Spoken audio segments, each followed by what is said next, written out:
تو سرکار خواجہ رحمت اللہ بعد کھڑے ہو کر کے نبی کریم صلی اللہ علیہ وسلم کی بارگاہ میں درود پیش کرتے ہیں، نذرانہ پیش کرتے ہیں۔ اب اس کے بعد نبی کریم صلی اللہ علیہ وسلم ایک بشارت، ایک خوشخبری دیتے ہیں۔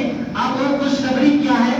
نبی کریم فرماتے ہیں کہ رحمت اللہ مدینے کی زیارت کو، بیت اللہ کو آؤ۔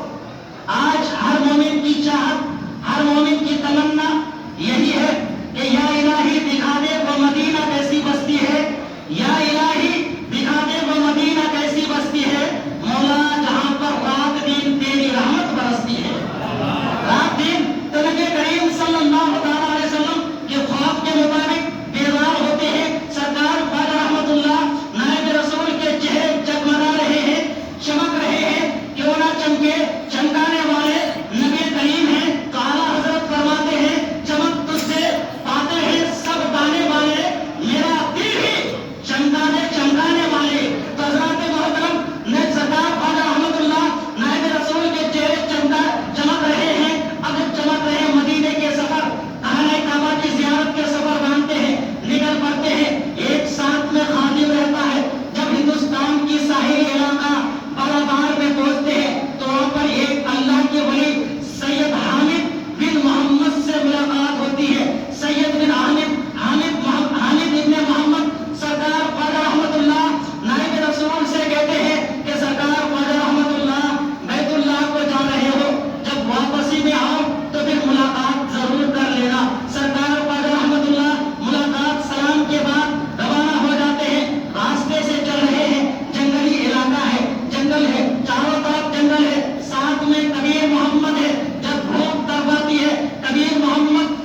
علم باطنی کو لے کر کے، ظاہری باطنی ساری علم کو لے کر کے سرکار خواجہ رحمت اللہ پھر دوبارہ مدینے میں آتے ہیں. پھر جو بارار کا ضلع جہاں پر سید حامد ابن محمد سے ملاقات ہوئی تھی، تو وہاں پر آتے ہیں. سید حامد ابن محمد کے سامنے بہت سارے لوگ بیٹھے تھے، بزرگان دین بیٹھے تھے اور یہ کانے بیٹھے ہوئے تھے. سرکار خواجہ رحمت اللہ نائب رسول سے سید حامد بن محمد کہتے ہیں، اے رحمت اللہ، جب تم مکے گئے تھے، مدینے گئے تھے تو چاندی بن کر گئے تھے، لیکن اے رحمت اللہ جب مدینے سے آئے ہو تو چاندی نہیں بن کر سونا بن کر آئے ہو، سونا بن کر آئے ہو. حضرات محترم، تو سرکار خواجہ رحمت اللہ اپنا انعام سید اشرف مکی علیہ رحمت اللہ سے لیتے ہیں اور آتے ہیں. تو اس وقت صرف چاندی نہیں بلکہ سرکار خواجہ رحمت اللہ سونا بن جاتے ہیں. اب سونے کی کرامت کیا ہے، اس کے لیے باطنی کا کمال کیا